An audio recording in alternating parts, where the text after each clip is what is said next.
All right, it's noon. It's Thursday, May 17th. This is the regular board meeting of the Missoula Redevelopment Agency. Call the meeting to order, and as we usually do, we begin with introductions so that anyone listening to the tape will know who's speaking. I'm Carl England, board member. Ruth Reinking, board member. Melanie Brock, board member. Todd Gass, MRA staff. Annette Marcia, so MRA staff. Chris Bean, MRA staff. Kelly Lloyd, Southgate Triangle Neighborhood Council. Maynard Ellingston, representing the library. Matt Ellis, Missoula Osprey. Missoula Public Library, Honora Brady.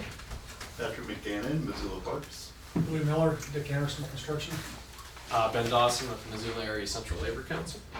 Carl Olson with the Missoula Public Library Foundation. Martin Kidston, Missoula Current. David Erickson, Missoulian. Chris Martison, AE Architects, representing the library. Jeff Badnock, Missoula Public Library Foundation. Bob Moore, taxpayer. Leslie Pugh, MRA staff. Jill Dunn, MRA staff. Ellen Buchanan, MRA staff. Tasha Jones, MRA board. Hey, have we got any place else for people to sit? Someone can come in and sit down at the end of the table.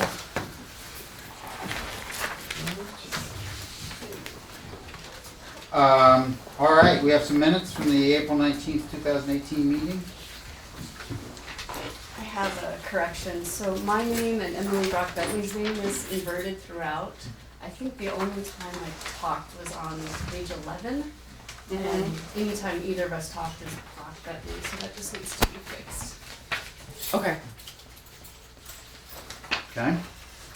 I still call her in the I know. People confuse our name. Okay, with those corrections, is there a motion? Somebody? Move to approve as corrected. Okay, second? Second.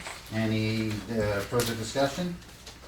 If not, all in favor say aye. Aye. Any opposed? None? Okay. Any public comment or announcements from anyone concerning matters that are not on the action item agenda? I would like to make one comment. All right. In the electronic news, the statement was made with the sale now official, speaking of the shopping center.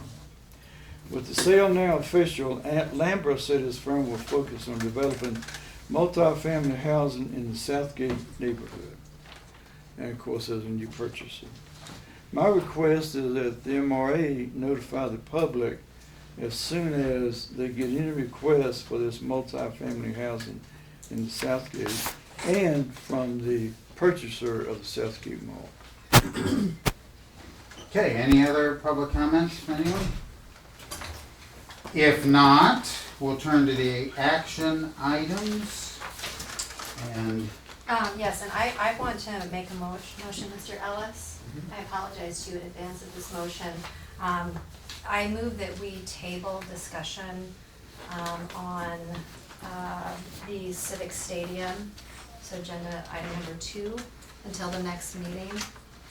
As I reviewed the information, Mr. Ellis, I realized that I'm the new member of the MRA board and I needed far more background information before being in a position to make a decision on things going forward, and I apologize to you, but I need to take some time and get some background history first. So I would move that we, if it's okay, that we table that until the next meeting. is there a second? I'll second it. Okay. Officially, a motion to table is non-debatable. So, all in favor say aye. Aye. Aye. Any opposed? Okay, Could we say comment?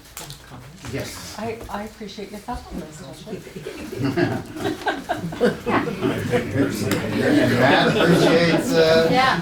man, you're not staying? No. I support the library. All right, so then, with that, we'll go back to the action items and we'll move to the Missoula Public Library. Alan? Yeah, so there was a presentation made at the last board meeting by the library designers and reporters, basically going through the design of the library, what it's gonna consist of, the various groups that it'll serve, the other organizations that'll be a part of the building. And they made it clear that it was their intention to come back to the board and request funding for the new building at this meeting. We received a letter which is attached, was supposed to have been attached, I guess it wasn't. It was. It was. Yeah. It's in the folder thing. It's a Oh, need okay. to know thing. You wrote it. Yeah, sorry. Anyway, I think there was a letter of request and an overall budget for the library in that packet that you each received. They're requesting a pledge of $500,000 from the Front Street Urban Renewal District. We've been in extended conversation with the library folks for a long number of months about capacity in that district and our concerns about getting involved in issuing any debt in that district at this point in time. And so what has come forth from the library is a request for a pledge that would consist of $200,000 in cash from the district being conveyed to them prior to July 30th, and then a pledge whereby the balance of the $300,000 would be paid for in amounts not to exceed $75,000 a year, but only if there is excess increment available. What's being proposed to be defined as excess increment is that amount of coverage that we have to have on the outstanding debt for the Front Street Student Housing Project and the refinance of the First Interstate bonds or subordinate loans. And so the numbers work out that, for instance, we have $488,000 in that district that's unencumbered right now in cash.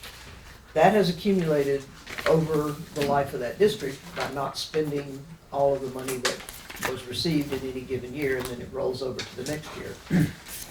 In terms of new revenue this past year based on certified taxable values, the new revenue was $184,609.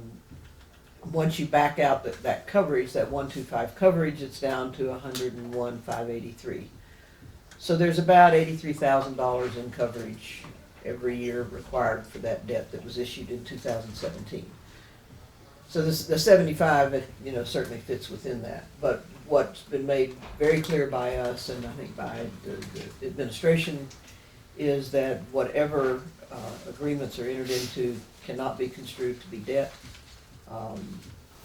and that the pledge will be honored if and when it can be honored. And I think with that, I'll conclude my staff report and let the library make any presentation they may have. Okay, who's gonna do that? Oh my goodness. I'm sorry. For the record, I'm Maynard Ellingson, and I'm the finance chair of the Missoula Public Library Foundation. I know we gave you, I think, a good overview of the project last week or last month now. So what I really want to focus on is why we came to the MRA, why we think you should support us, and why we think the pledge works both for us and for you. And we want to allow plenty of time for questions because you didn't really have any time last month for that. Last fall, with our architect, Chris Martison, who's here from A&E, they were doing engineering design or design engineering. And they came back to the library board and the foundation and basically said, we don't believe that within the $35 million budget, we can deliver the project that you envision. And one of the really big issues was the number of stories. We were showing that we were about $1.25 million over what they could deliver. And one of the logical ways to shave off that $1.25 million was removing the fourth story. As somebody who had worked really hard on this library and wanting it to be an iconic establishment for downtown, I was not very willing to let go of that fourth floor, and nor was the board or the foundation. So we came to the mayor and Carl and said, how important do you think this fourth floor is to Missoula, to the district?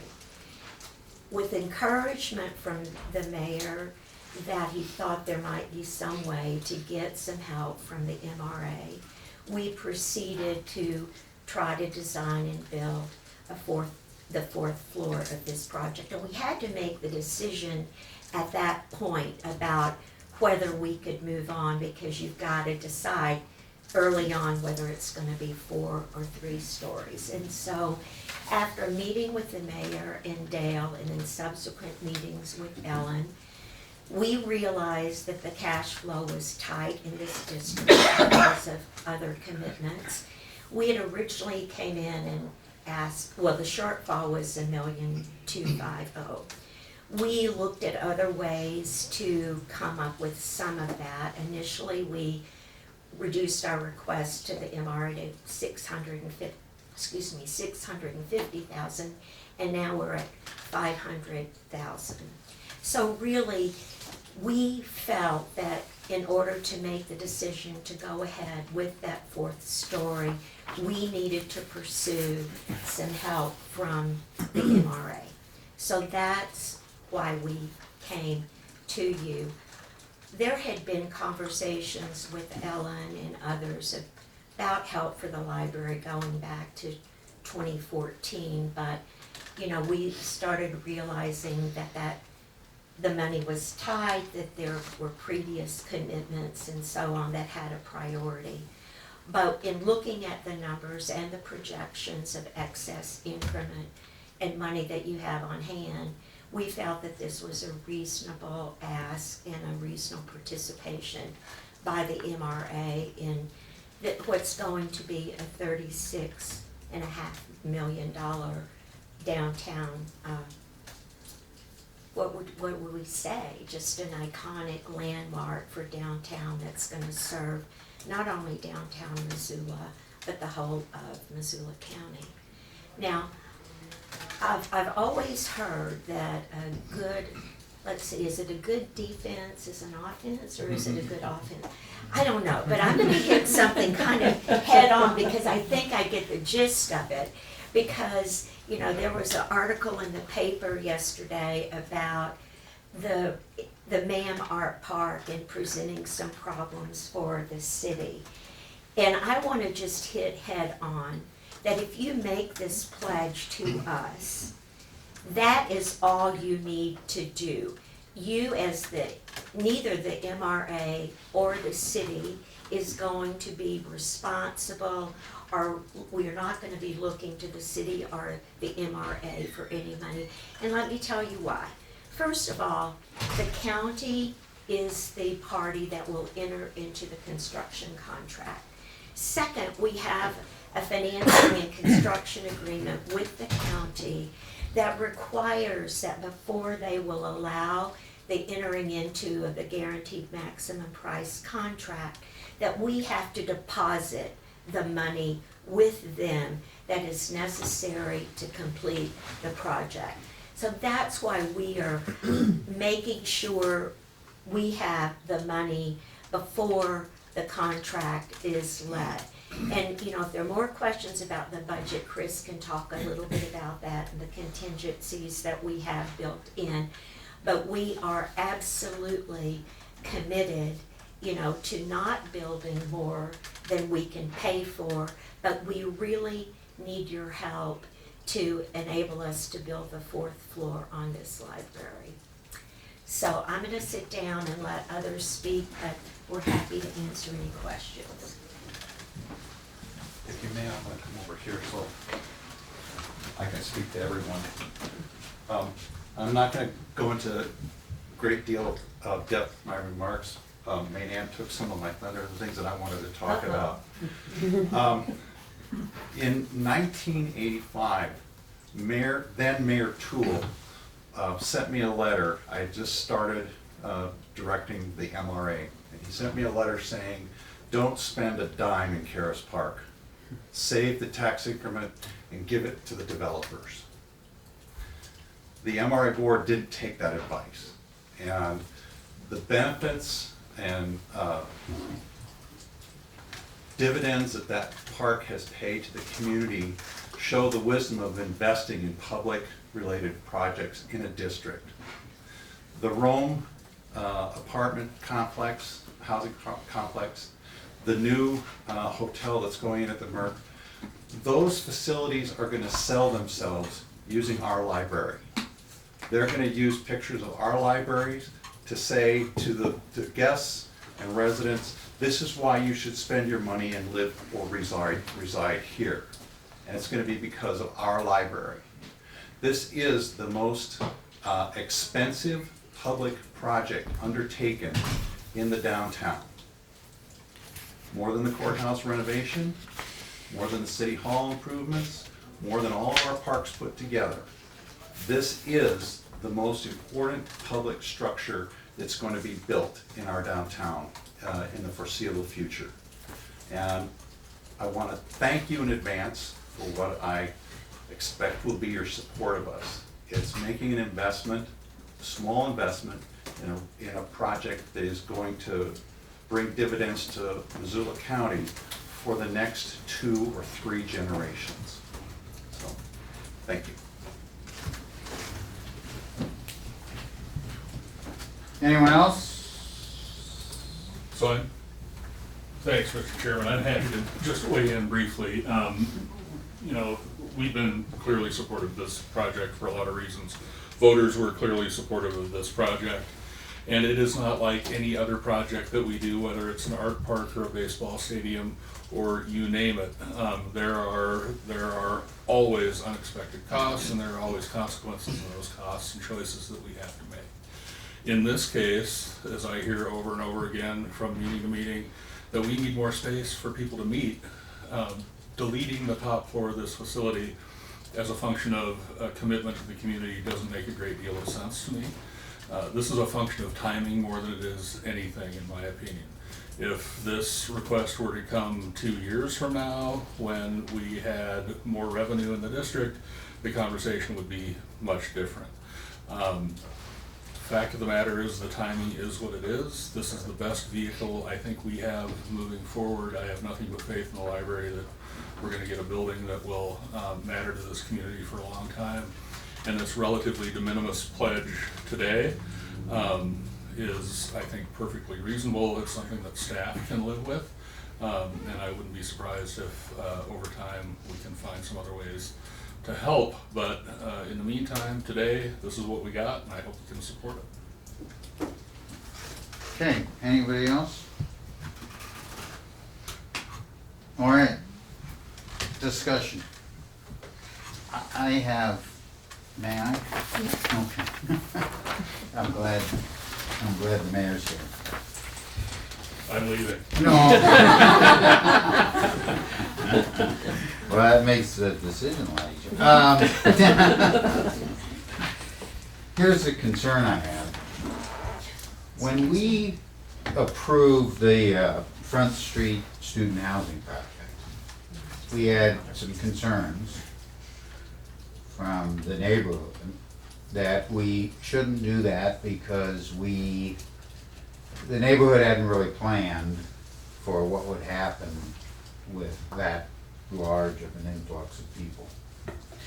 And it was a good point. The problem was timing. The Front Street housing project had been very carefully planned and had been very,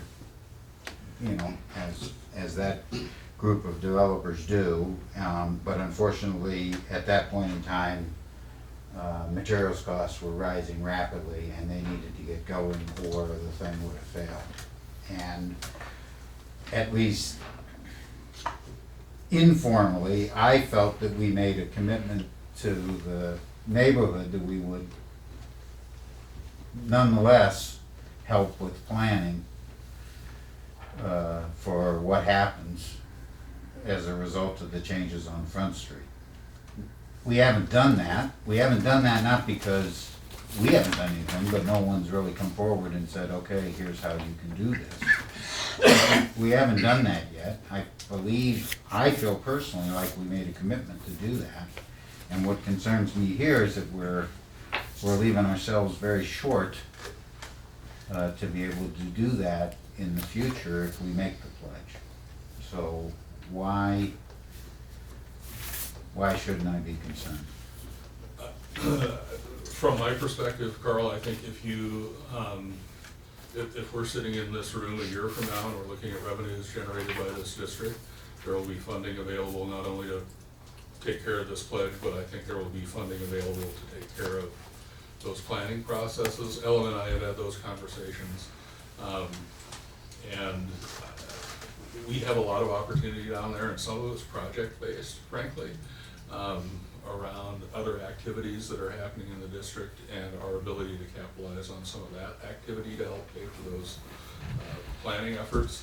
But again, I don't think they're mutually exclusive. My sense is that this district is going to be enormously successful, and it's really a function of timing. I think we have a 2 to 3 year period where, you know, we're going to act responsibly and pay very careful attention to our coverage ratios. But that doesn't mean we're just gonna stop doing stuff because we're worried. I think we can get it all done. Okay. If I could respond, I think one of the things that, I mean, you've expressed this concern to me, and I totally agree with you. I've had the same concerns, particularly with respect to street network, ingress and egress. It's pretty much a mess down around Kiwanis Park, and we're putting more and more pressure on that as a city as we allow these developments to happen. But we're getting ready to embark on an update of the downtown master plan. And this is a perfect opportunity to really shine a bright light on that area as one of the areas that needs maybe more consideration than some of the other areas, that we're gonna have a team of experts who can look at this objectively. And I think one commitment that I will make is probably one of the main people spearheading this downtown master plan is that we will make that an emphasis in that exercise. And that, we're gonna begin that process if everything falls into place, probably in September of developing the plan. The goal is to have, our team selected over the summer. RFPs are being finalized right now to go. So that's one option that we have already contributed to the funding for. Mm-hmm. Whether that gets as fine-grained as it needs to be to honor that commitment, we may need to do more beyond that. And I think some real money's gonna have to be expended down there. Yeah, I do too. To make it And and right now we're taking 75 of 101. We're committing to 75 of 101. Now I recognize that 101 doesn't include a lot of stuff that's being built down there right now, but we don't know, right? Well, we're actually taking 75 of the 186 or whatever it was, 184.6. Well, you gotta back out the coverage first. Well, but the coverage is what is generating the 75. The coverage is about $83,000. 75 of that would be this pledge. So you would only have the difference in 75 and 83 left over to go back into cash if the pledge is honored. May I comment on that? Not to Yes, yeah, not to confuse everything, but you've Well, I'm got, easily confused. you've got a 1:40 coverage ratio on your first series of bonds, and then the 125 coverage ratio on the other series of bonds. That is, what that really is an additional bonds test. That is, you can't issue additional bonds unless your current revenues and your projected revenues show that it will produce 140 in that year or 125 in that year. Coverage, you do not have a coverage to maintain in your account 125% each year of the amount of increment. That wouldn't make any sense. Some some revenue bonds have a coverage requirement, like the water system and sewer system, and it says you have to set your rates every year to produce a 125 times coverage, which is 125% of debt service. Coverage gets spent. Coverage is excess of each year. Now, obviously, I know for some of your districts, you don't have a debt service reserve fund, so you may not want to expend all of your coverage. What we've asked in this, I mean, as a legal matter, you have now plenty of excess coverage. You are going to have more and more excess coverage unless something unforeseen happens in this district. We, as the foundation, are taking the risk. We're gonna borrow, we're gonna hope we get the $200,000 in cash, but the rest, we're gonna borrow against it, just the way we're borrowing against some of our other 5-year pledges. And we are on the hook as the foundation, not only to pay interest on whatever we borrow, but to ultimately pay back for security.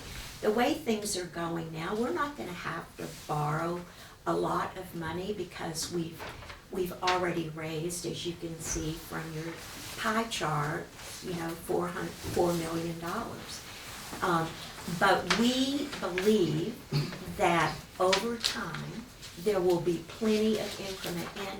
And Carl, just for your perspective, we are not totally saying that it has to be $75,000 every year. I mean, again, we've tried to make this so it does not look like debt, so that it isn't debt. You are not committing to pay $5 million specifically over a specific period of time. You're agreeing to pledge to us excess revenues. And we suggested that even though you could, my guess, spend more than 75, we were willing to put the maximum amount that you would pledge at 75 a year, so that you had the flexibility. If you wanted to pay it off earlier, you could. But we would never expect, and we would tell our lenders, we would never expect more from you than $75,000 a year, again, to try to give you maximum flexibility. And you have, we believe, you have plenty of flexibility in this pledge. I mean, you could decide to include it in a future bond issue if you had coverage. All we're asking is that you make the pledge and you not put any pledge higher than this from your excess income. I mean, you don't just go out and make a lot of other pledges that would reduce the likelihood of us being paid. But we understand the tax increment, we understand the cash flows in the district, we understand the risk. And by the way, we, the library, by us buying the Perry Payne property, basically there was a loss of about $86,000 of taxable value in that district. But the library became subject to tax, and so the library is actually paying $112,000 a year of property tax into this district. I mean, Honora wishes she wasn't having to take that out of her budget, but so far you have not lost any tax base as a result of the library project. You've actually gained some tax base.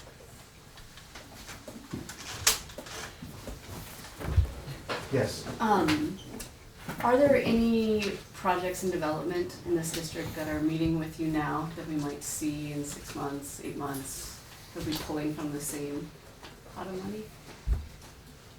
Yeah, there's, the townhouse project that you've already approved on Levasseur. Mm-hmm. There will be multifamily as a component of that once the townhouses are completed. That developer has purchased additional properties on Levasseur and is in negotiation for others that he wants to develop in a similar manner. So there would be demolition and probably some utility work and possibly some infrastructure. There's another developer who has purchased the house on the west side of the Warren that was occupied by the Sheltons, I think.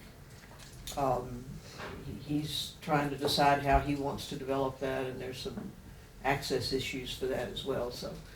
Those are the only ones I know of, unless there's something I'm not thinking about that you.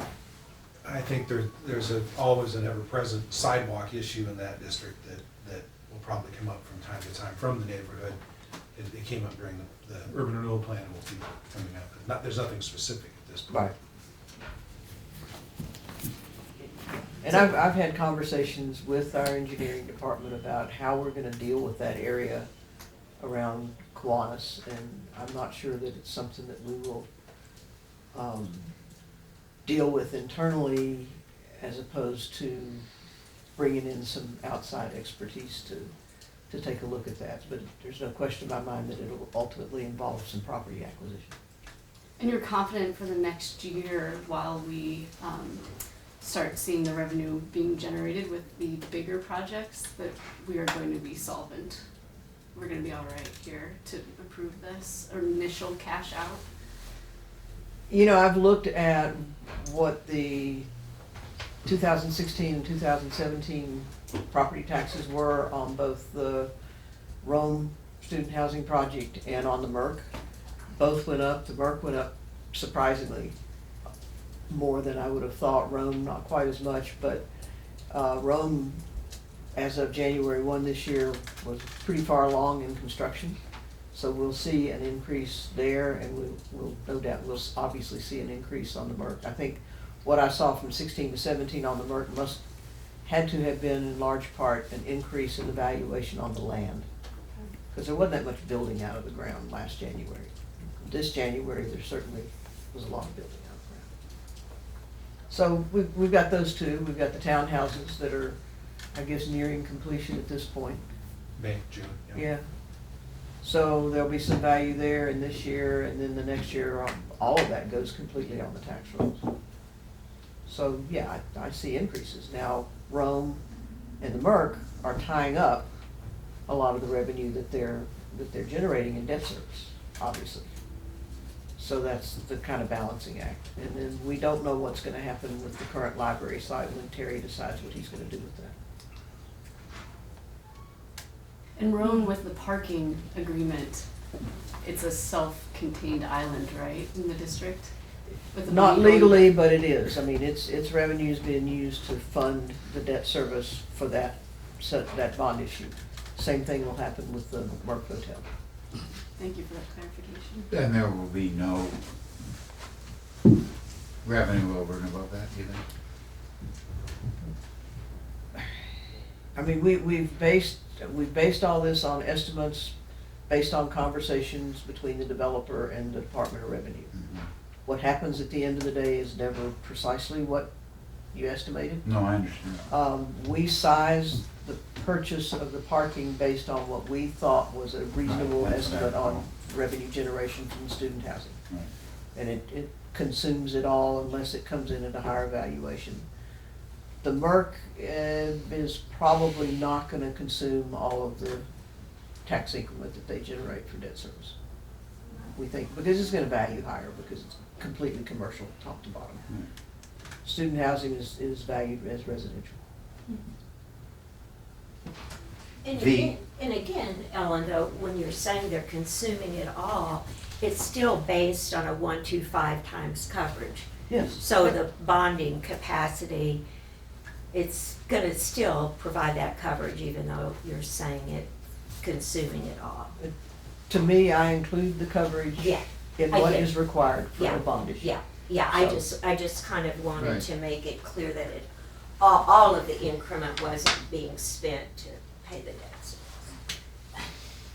And this is gonna be a horrible question, because everything's so vague, but to plan for that neighborhood, what does that cost? Well, if the initial planning for that neighborhood is rolled into the downtown master plan, I mean, we've raised roughly $400,000 for that undertaking. that certainly sets a baseline if we want to take it to a higher level of planning. So, you know, it's a really hard question to answer, but it's probably in six figures. We don't seem to do anything with professional services that isn't. You know, we've got all the planning work that's been done on the front and main conversion, so that doesn't have to be reinvented. That is what it is. We'll have what comes out of the downtown master plan. And then I think we're gonna probably wanna take it to a greater level of detail, so maybe $100,000, maybe more. And you're Implementation comfortable. is the tough nut. Well, I understand that. Yeah. Who knows what's gonna come out of that as recommendations? I'm sorry? Who knows what's gonna come Yeah. out of that as recommendations and how that will need to be paid for? Right. And I think it's not just TIF.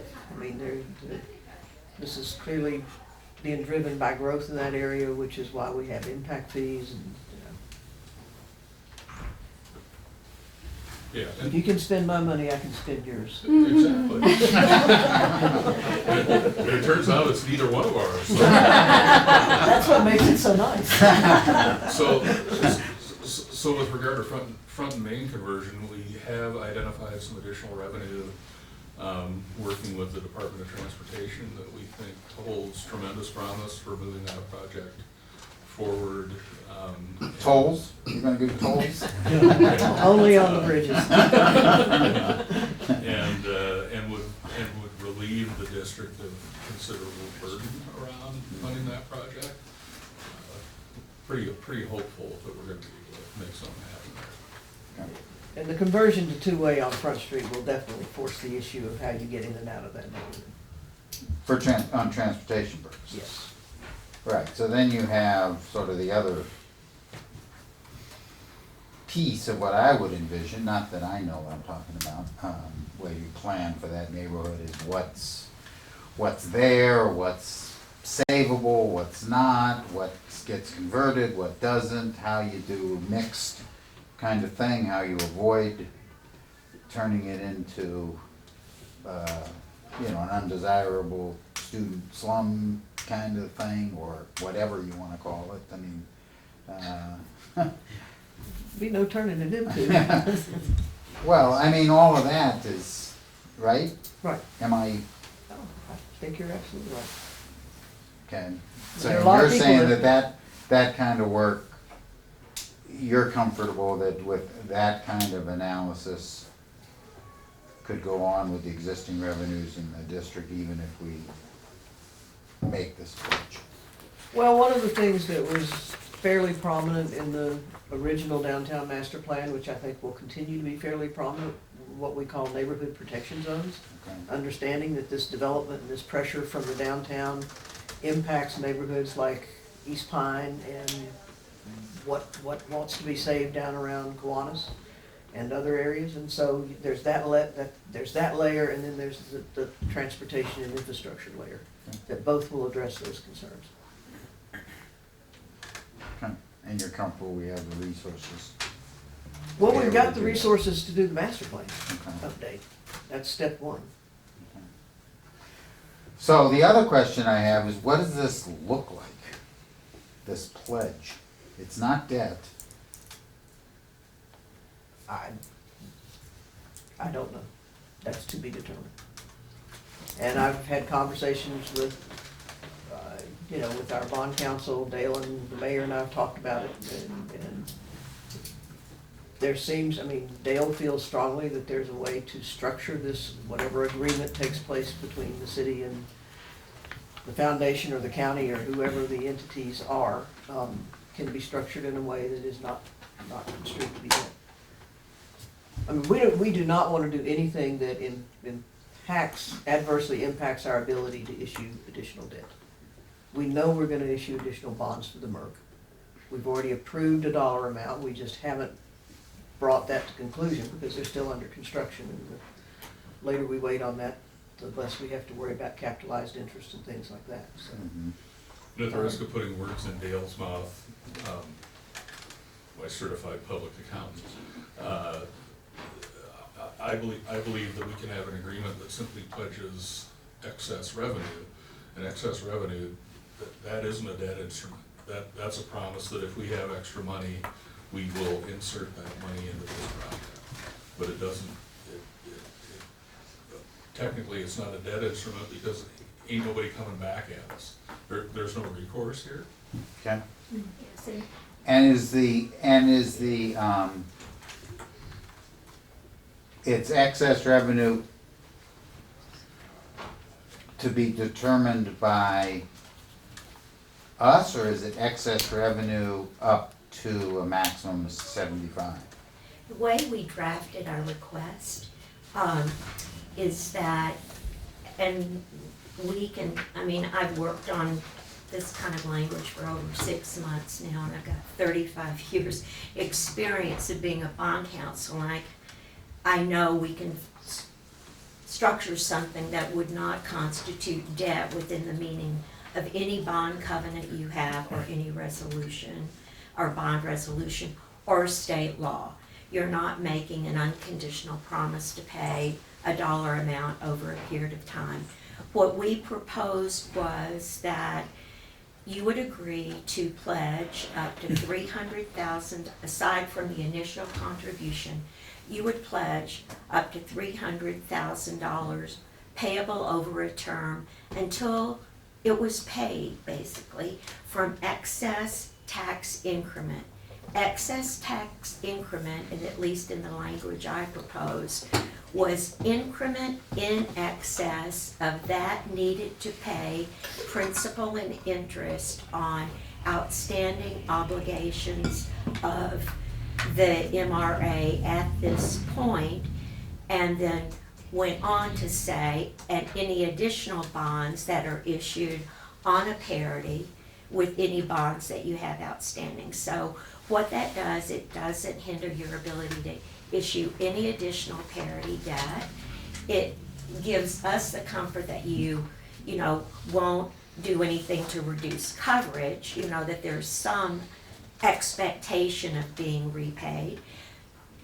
We would hope that it could be repaid within 4 years. We think it's reasonable.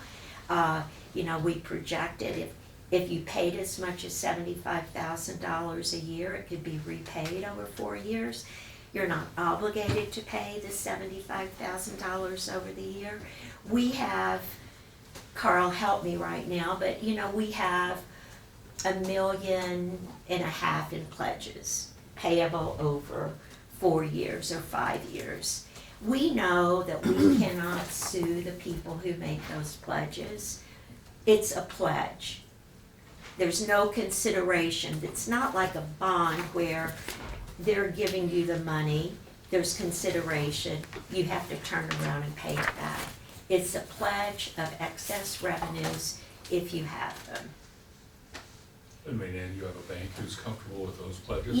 Yes, we have been working with First Security from the beginning, that they will lend us against the pledges in the amount that we need to satisfy our obligation on what we now think is June 30th, which is when we think we'll enter into the guaranteed maximum construction. Actually, it may be closer to July right now that we actually would need the cash. And by getting the $200,000 from you up front, it just helps us minimize the amount that we have to borrow. And again, our goal, and Ellen has made it clear over these last 6 months, that she didn't want to tie up all of your money in case other important things came along, and we were cognizant of that and appreciate that. And I don't, Carl, I don't totally know where you're going with your questions, but I do want to say that I don't feel the library's request should be penalized because people haven't done their work about the neighborhood and so on. This library and the location of it has been subject to so many public meetings, city council meetings, public vote. We've got voters pledging $30 million, where we've known for 4 years where it was gonna be. and it's been reviewed by all city staff and all departments, and I understand what you're saying, but I just don't feel that that work should have a higher priority than this project that's so fully realized and committed for. Go ahead, please. This is a really hard decision for me personally. Emotionally, I am completely with you. I love the project, I love the fourth floor. I would very much like to be a part of that. But what you're asking of us seems small in comparison to your bigger project, and it is. So small that I wonder if there aren't any other options for you to get this from your bank, for instance. Because while the percentage that you're asking of us is small in comparison to your project, it's large in comparison to the amount of money it ties up. And I absolutely believe that there's a way to do this. It's not whether we can do this, it's should we do this, because whether you call it a debt or a pledge, it still ties our hands, because we will feel morally obligated to live by that pledge, of course, and we should, and therefore the money is tied up in reality. And it seems to me that significantly limits, so the percentage of the limit on our ability to participate in other projects is very great when what we're doing to help you overall on your project is very small. Well, I appreciate that. I guess I would say, do you as the MRA want to participate in this project? To me, knowing the history of tax increment and what I think you should be doing, to me, should be an absolute no-brainer, even if it does tie your hands up. I mean, when I look at what you've tied up already in terms of, the amounts you've tied up for the Rome project, the amounts you're tying up for the Merck project, we are kind of coming in on the bottom tier because in fact you have tied up so much of your money. And yes, it's going to keep you maybe from doing some sidewalks, but this is a 50 to 75 year building. These sidewalks have a useful economic life of 15 to 20 years.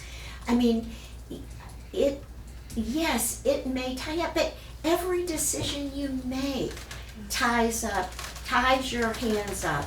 Just like, when we started coming early on to ask for more, your hands were already tied for bigger amounts.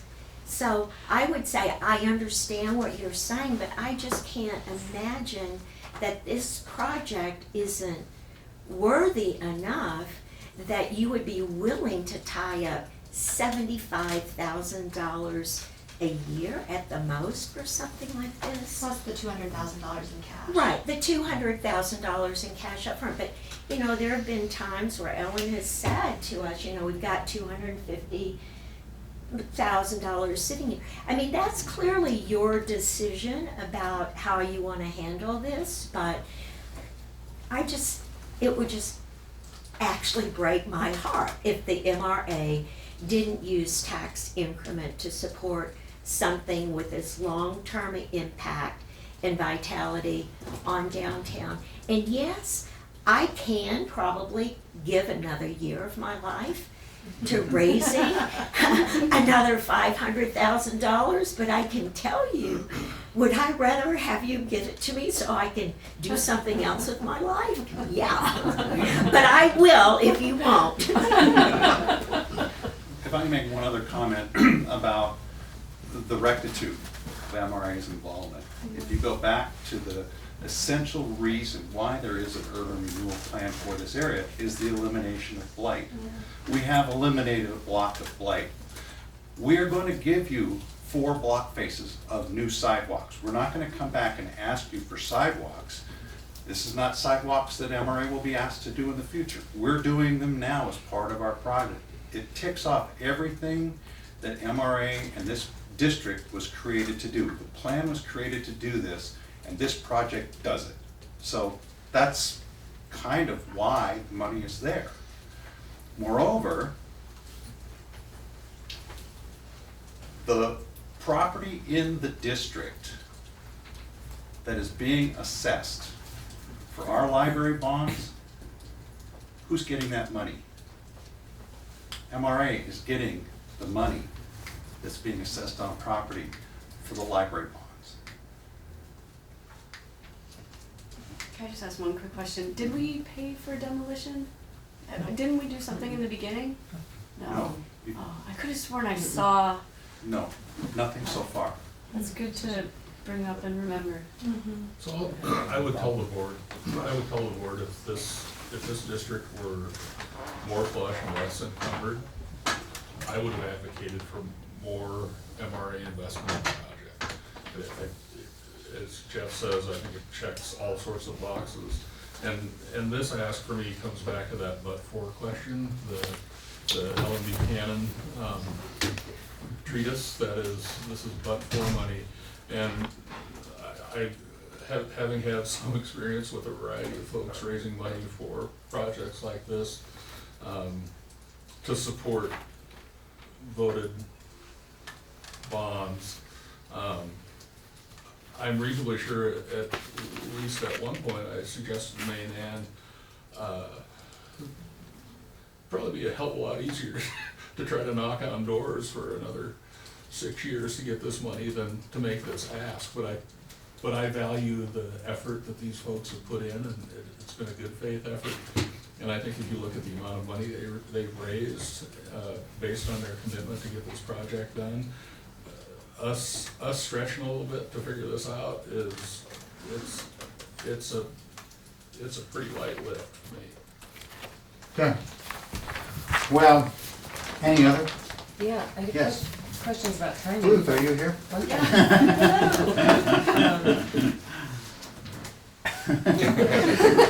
Your budget would be accepted. I just meant you've been so quiet up till now.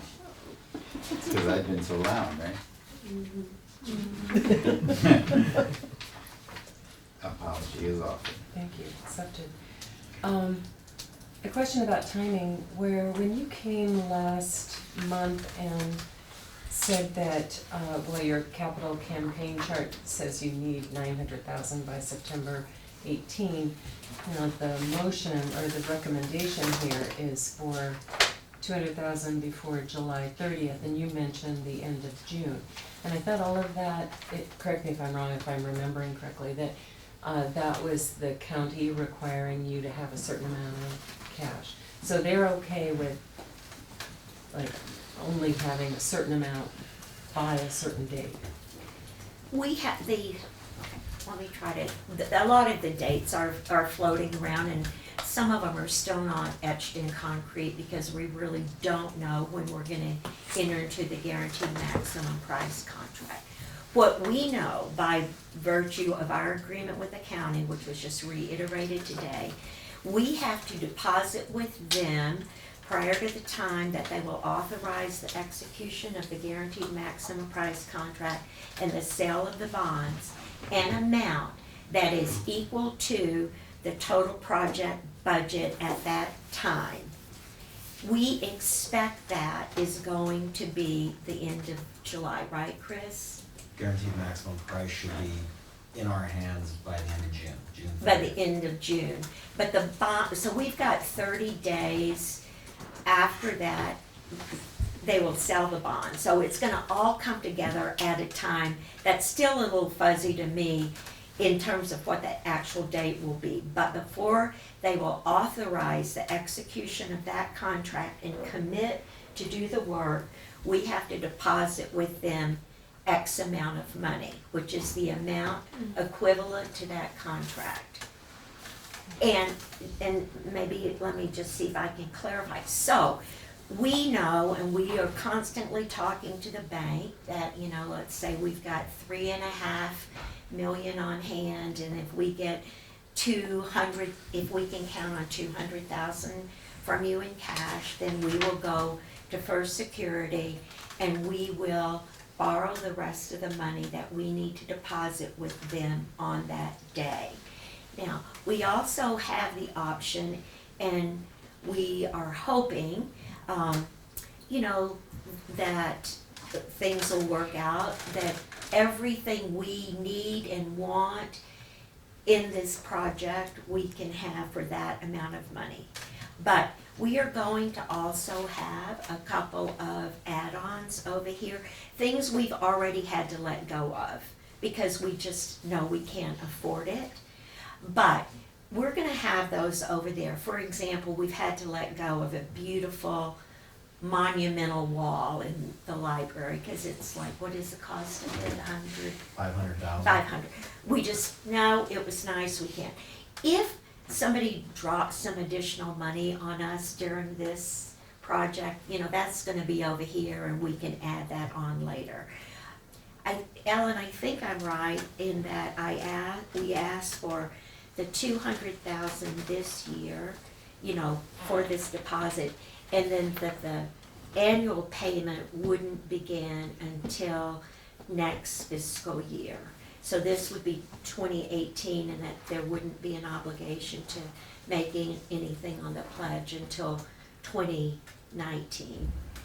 So, if, you felt uncomfortable doing the full 200 and you wanted to do that and maybe another 100 when the increment came in, however, we want to make this so we get your help, that it doesn't unnecessarily tie your hands, but really gives us this boost.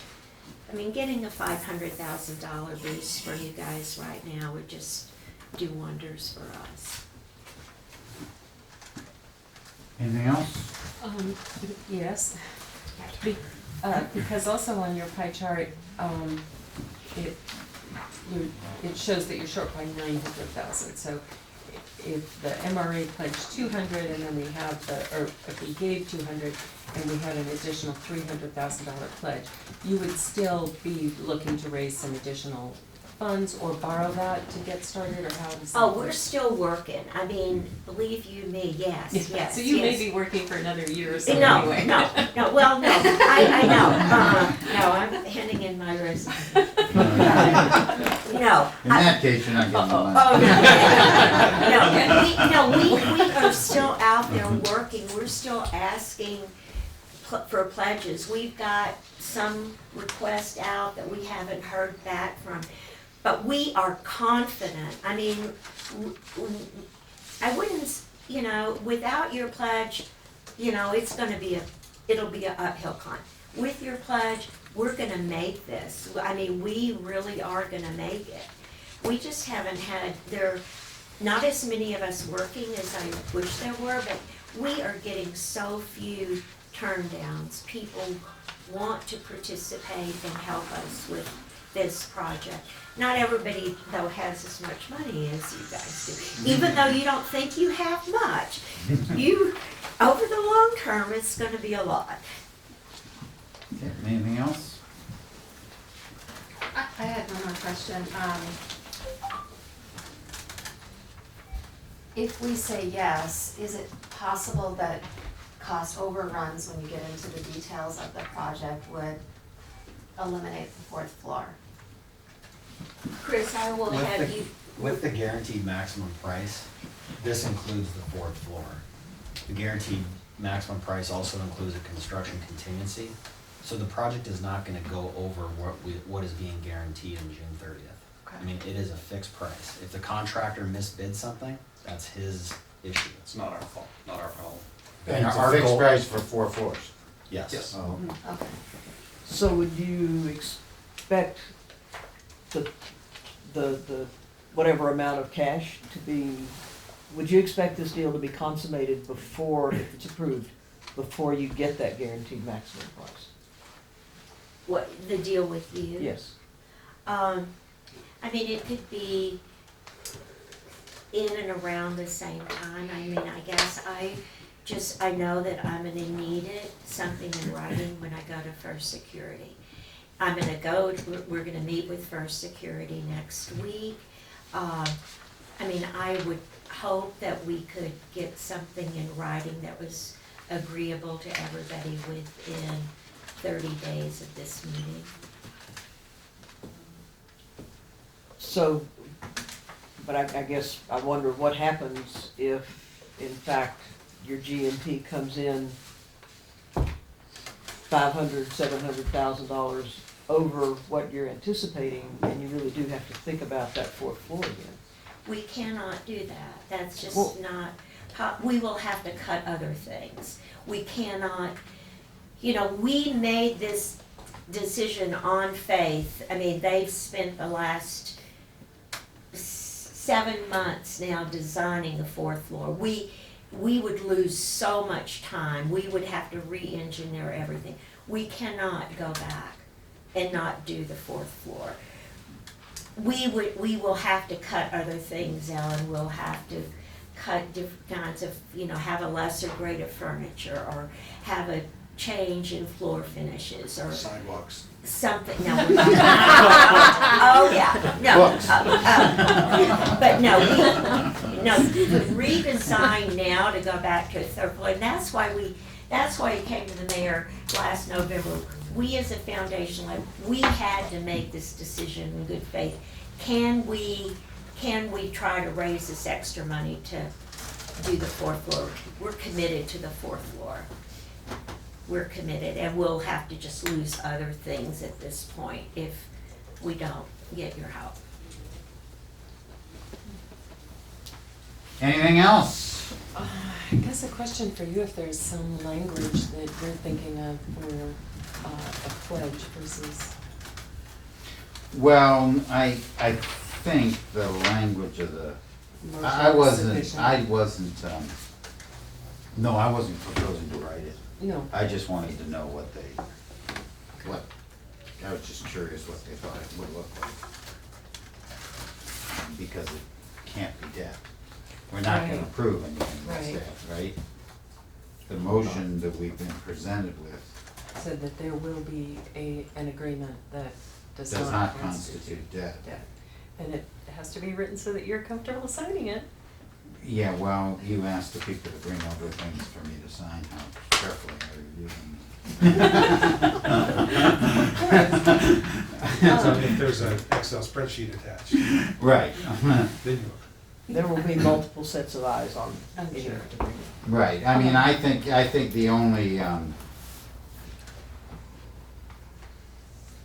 guess I would, are you getting an opinion from bond counsel, is that what They'll you're review, saying? they'll review. Right, I guess kind of just to follow up, Ellen, to your question regarding that guaranteed maximum price, you're comfortable with with Maynard's pledge that there will be a fourth floor? Does that need to be a contingency on this recommendation?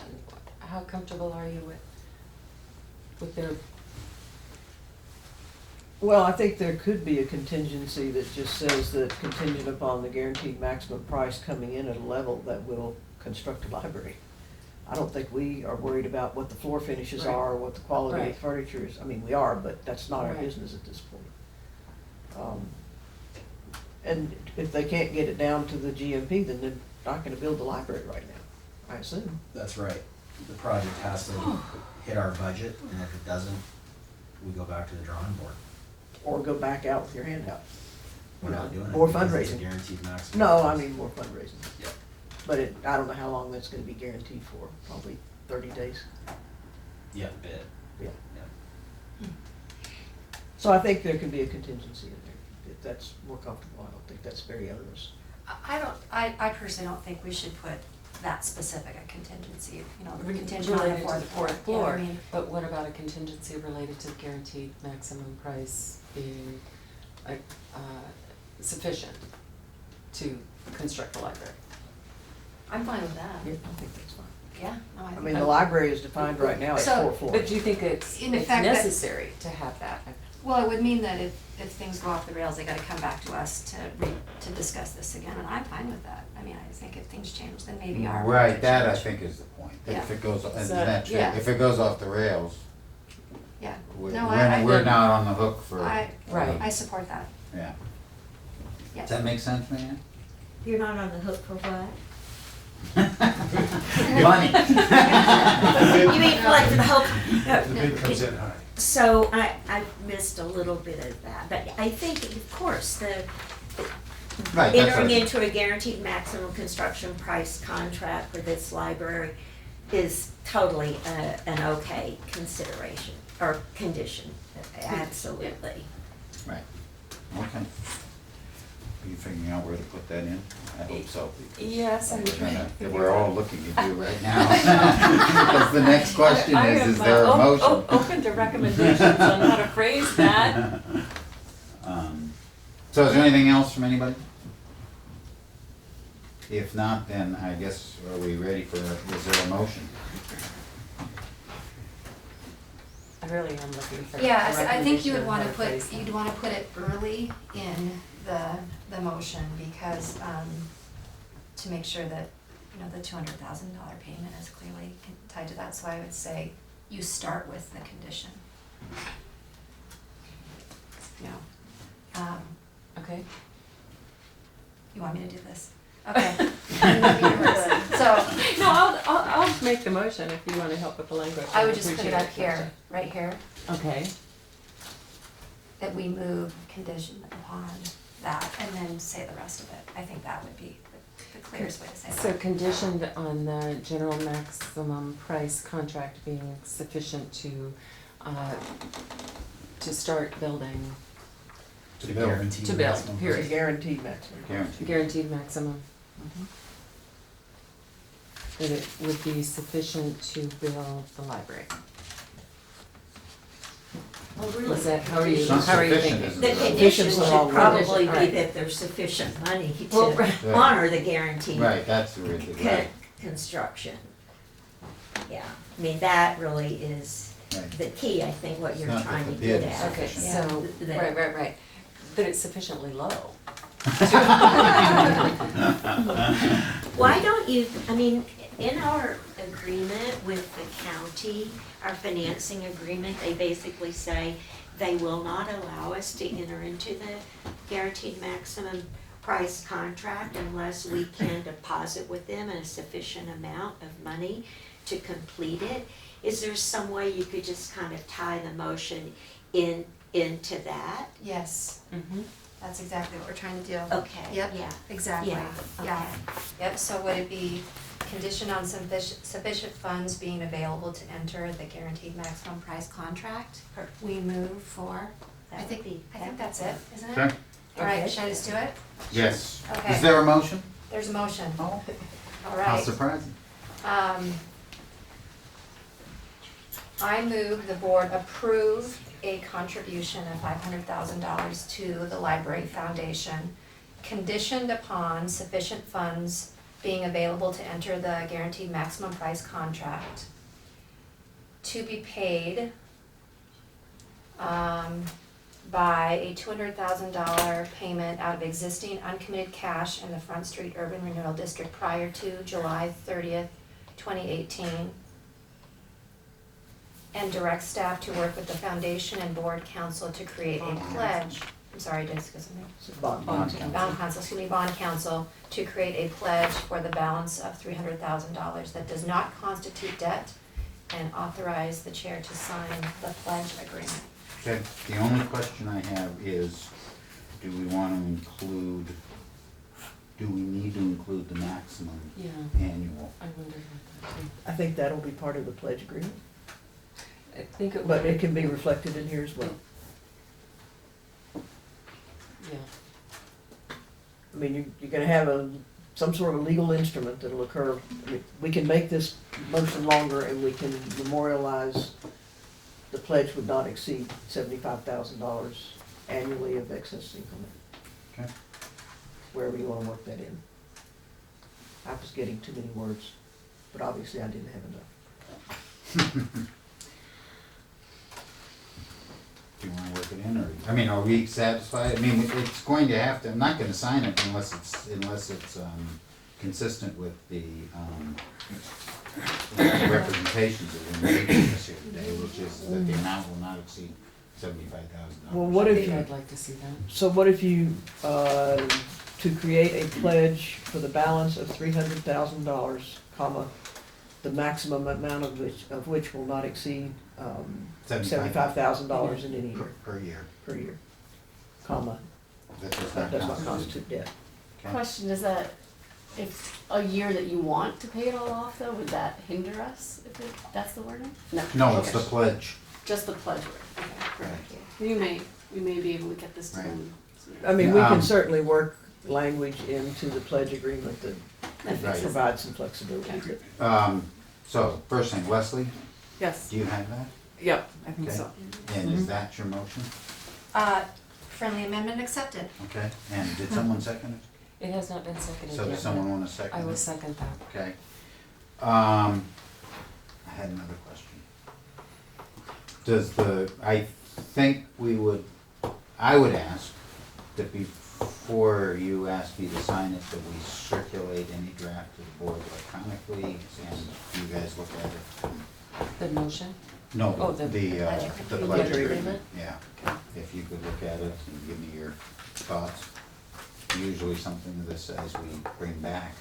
Sometimes we do and sometimes we don't, so, and I mean, unless the board wants to come back, and we'd have to have a special meeting. Circulation by emails. Okay, all right. Then we'll Okay. vet it through the appropriate people before. Right, you get Yeah, a so- good draft and send it to us, and before Todd calls up and says, I have some little thing to sign, and do you mind if I come over? And we slip it in on the bottom of the Right, file. he brings over a stack of sidewalk construction agreements, 2 feet high, and tells me he has to leave in 5 minutes. Okay, any further discussion? Any comments from anyone? Just a thank you to you all for your efforts. It's a wonderful project, and I know that you've worked hard on it. We appreciate you. I agree, and I also want to thank the mayor. This was hard for us, and your leadership, once again, is greatly, greatly appreciated. With that, no further comments? All in favor, say aye. Aye. Any opposed? None? You all are welcome to stay for the, What was that? Well, thank you all very much for your pledge to us, and certainly thanks to the mayor for his leadership on this. And Thanks. Ellen helped work through all of this, so thanks, Ellen. And Ellen for all her meetings. Okay. Everyone, you're welcome to stay, but you don't have to. And we now turn to the MRL part. Annette, what are we looking at here? Which one's first? Final Okay. budget, Final budget, so, request to approve final budget and approve funding? yes, Okay. we'll start there. Yes, thank you. For about the last 6 months or so, MRL Park has been on the agenda, the board's agenda, just about every month. This project, as you're aware, has been moving on a pretty fast track, faster than a project of this size often would move, because there was a real desire to have this park constructed by the end of this year. And so we started in getting funding for pieces that we could get in place as we moved forward. And typically, we would probably have a pretty good budget established before we came to the board. But this was a slightly unique circumstance. And we've been very appreciative of the board working with us as we've done it this way. To date, the board has approved funding in the amount of $441,537.46 for activities that include hauling excess soil from Fort Missoula Regional Park, getting a geotechnical report in place, getting our design consultant team in place, getting our construction manager in place, getting our playground contractor in place separate from the overall park project, and then something that came a little bit further that was unexpected was doing some soil remediation in the park to bring lead levels down to the residential standard rather than the recreational standard that we had, that was established for the park. So at this point, we finally have gone out to bid. We got our bids back May 1st. The project was bid because it's a CMAR project. It was bid in 6 different packages. We had multiple bidders on most of the packages. There were 2, the earthwork package and the structures package. We had 1 bidder in each of those. It's a little bit later in the season than we would have liked. When we evaluated all of the bids, we feel that all of the prices are pretty reasonable and within the accepted range of what we would have expected. So now we have bid numbers, and we were able to then, that gives us what we need to get a final bid for the project. So at this point, before we go into all of the numbers, I realized that because we've been going in bits and pieces, you've seen the master plan for the park, but you have not seen the sort of full vision of what our design team has put together. And so because this project has been developed from the beginning, developed through a public input process with neighborhood leadership council, and then we got our design consultants on board after we had a master plan in place, and then eventually got our construction manager on board after we got to a construction document. I asked everybody from our team to be at this meeting, and I'm going to ask our designer to make a short presentation on the design vision for the park, and then we can work through. So I just wanted to introduce, we have Patrick McGannon, he's with the Parks Department. We have Kelly Lloyd, he's with the Southgate Triangle Neighborhood Council. Andrea Dahl, she's with the Franklin to the Fort Neighborhood Council. On the phone, Eric Meadows, he's our lead designer with DHM Landscape Architects. And Louis Miller with Dick Anderson Construction, doing our construction management. So that's the team, the core team that we've been working with. There have been others involved as well.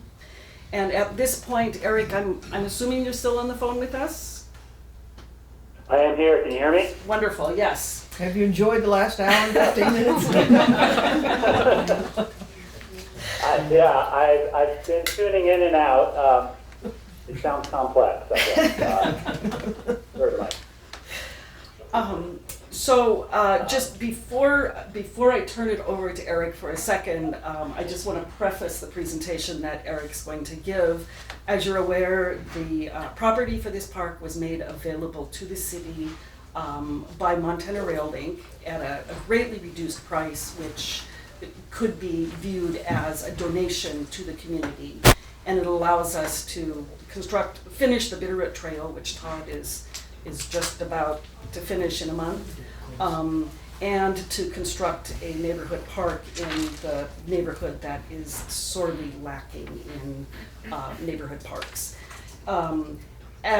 In addition to the property, Montana Rail Link made available to the park some artifacts from their rail yard that they thought might be interesting, and we also did as elements that can be placed in the park to give it some visual interest, and probably even I bet some of the kids playing in the park might have a lot of fun with these things. So we put a presentation together, Eric and Charlie with DHM put a presentation together on what they were envisioning for the park and how these pieces might be used. for MRL. And so I asked Eric, that presentation really gives a nice vision for what they were looking at as they were doing the design for the park. And so I asked Eric to give that presentation in a 10 or less minutes, just to give you that full vision as well. So Eric, if you could take it over from here, and then we'll get back to numbers. Sure, yeah. I assume you have the presentation pulled up on the screen there? We do.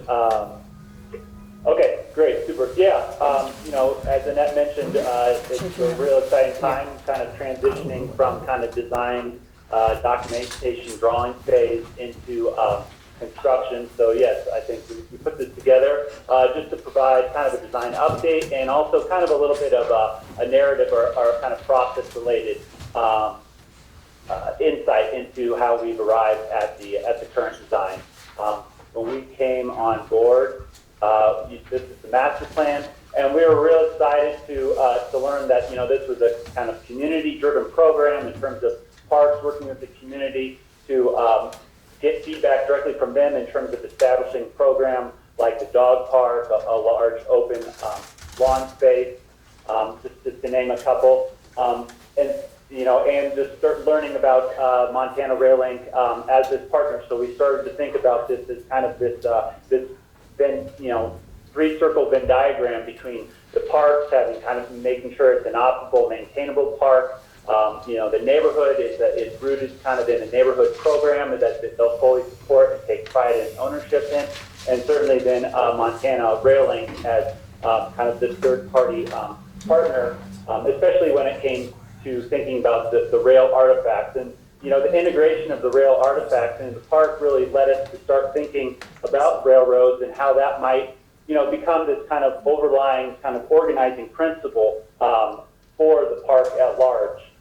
So we started kind of at the beginning image gathering and starting to think about rails and items like circulation, and how, the rails have a very kind of distinct kind of circulation, and not just lineal, but, and sometimes at key intersections or nodes, you start to kind of develop certain form language, and how, so starting to think about that at one scale, certainly Montana Rail Link, kind of having a unique color scheme and materials and how those might factor into the park both from a design and kind of, construction detailing standpoint.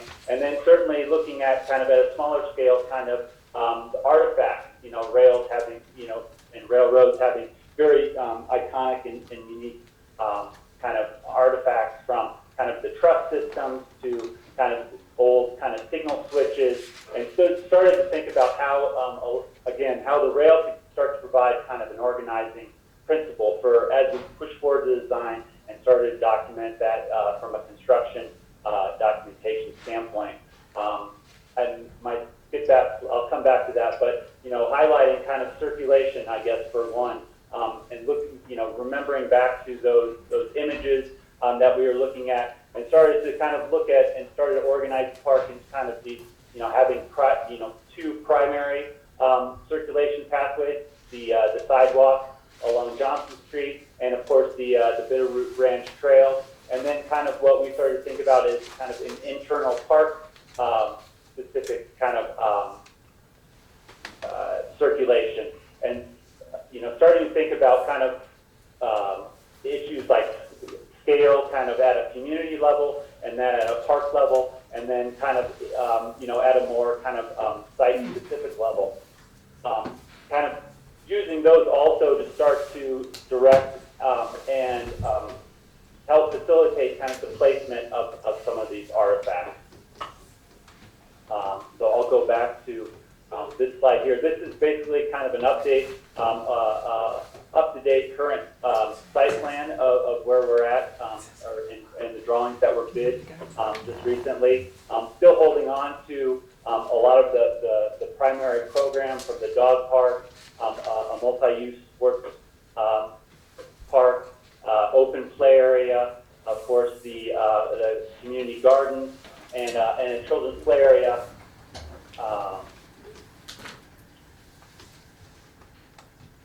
And then, sorry, skipping around here.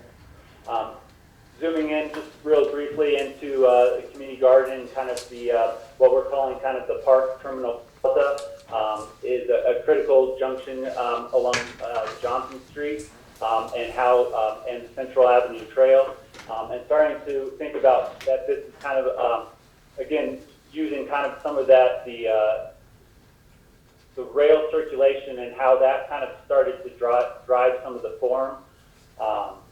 Starting to use some imagery here, just getting some insight into kind of this plaza space and how we saw this as kind of this park kind of threshold and gathering spot that could really complement the community garden. Here's kind of a perspective sketch of what we envision this area like. You know, of course, the community garden here, and starting to, you know, again, harkening back to kind of the rails, starting, you know, kind of using that as an organizing principle for how they might start to lay out some of their garden plots that they could be thought of as kind of these rail boxcars, kind of along these kind of abandoned rail lines. Typically, at the end of the rail lines, you'll have a buffer stop. So, looking at how you know, again, rail elements could be kind of integrated into the park setting that was true and authentic, but all at the same time not too, I guess, overly themed. I mentioned the kind of what we're calling the terminal plaza, that this is kind of a key gathering area. So here's kind of another sketch just showing what that could look like, with kind of these embedded in-ground kind of T-rails, the rail buffer stops I mentioned, kind of providing this threshold, this, you know, item that, you know, you pass through that you realize, okay, I'm in the park now. Of course, you know, and some potential reuse of some of the push cart benches, or push carts repurposed into more of a bench element. The children's play area was another item that we started to get real excited about, and how that might kind of use some the rail as a kind of a theming, or kind of looking at how that could inform that as an element. So we looked at turntables and roundhouses. Here you can kind of see a plan. So, you know, those typically those roundhouses were, you know, very identifiable kind of circular element with a circular turntable that the locomotives would load onto and then disperse into the different housing. So we started to look at how that could be employed within the park, and utilizing kind of the nice circular geometry, you know, kind of backdrop with a trellis structure in lieu of a roundhouse, and then of course, you know, a kind of a locomotive themed kind of central play area, or play object for the within the play area. I mentioned kind of the circulation and key nodes, and how that might really start to direct where we locate some of the artifacts. So this was just kind of an overview of where we proposed the employment of different artifacts, and pictures to support that.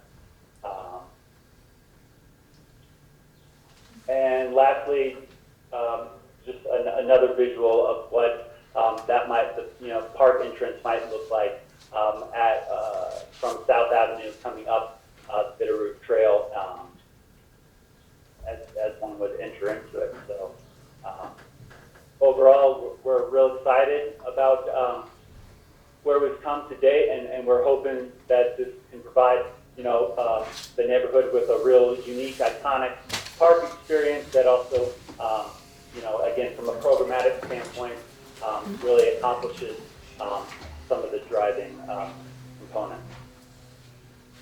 Great. Thank you, Eric. Does anybody have questions about the design? Comments. Oh, Ruth? I love those push cart benches. Ah. I hope you get some signals from those red, orange signals, whatever they are. I hope you get some of those from MRL. We do have, so we do have two signals, the signal switches.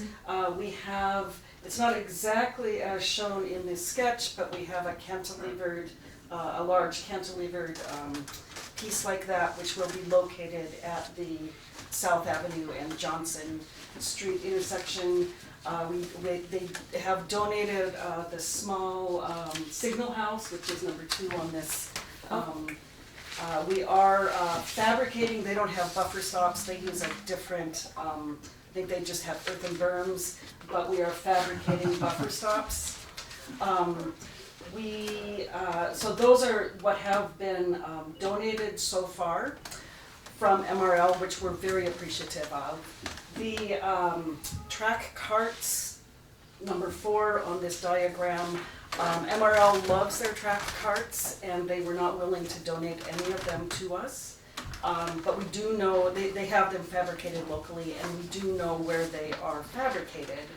However, when we got budget numbers back, some of the items that DHM showed and we fell in love with in these sketches were beyond the reach of what we had available for the project.